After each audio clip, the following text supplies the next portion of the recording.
All right, next one we'll go into defending against punches and a couple of different ways to do it. So you have the regular shelling up way, which is here, okay? And then you have the tie way. Tie way is this position right here. So if you notice, all I'm doing is throwing out my lead arm in front of me. I'm not like jabbing or punching. All I'm doing is this.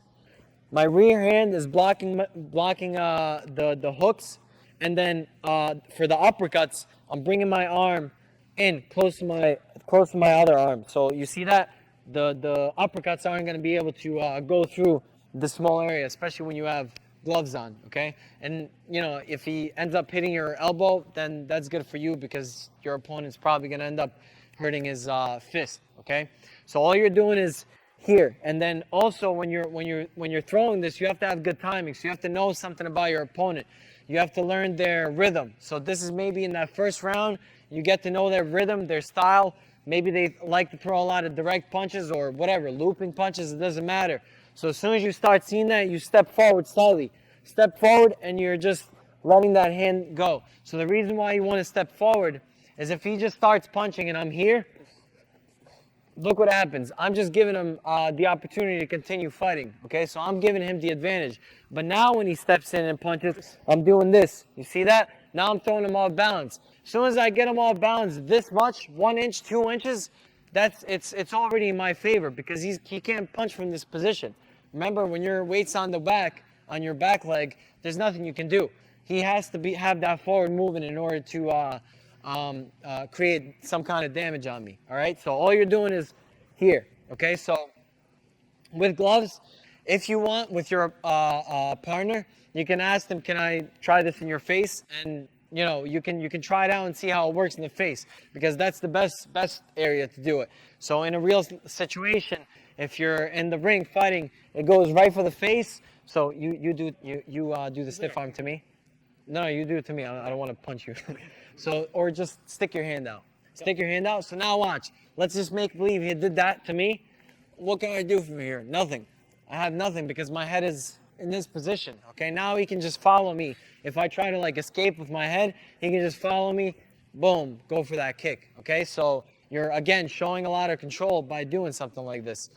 And then also you can do it on the chest as well. Okay, so you can interchange between both those. You can also do it when your opponent's throwing punches. So you can just hit your opponent's punch.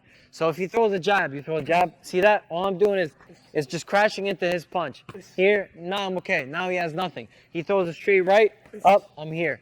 That's it. Okay, so you don't even have to like go too close in. All right.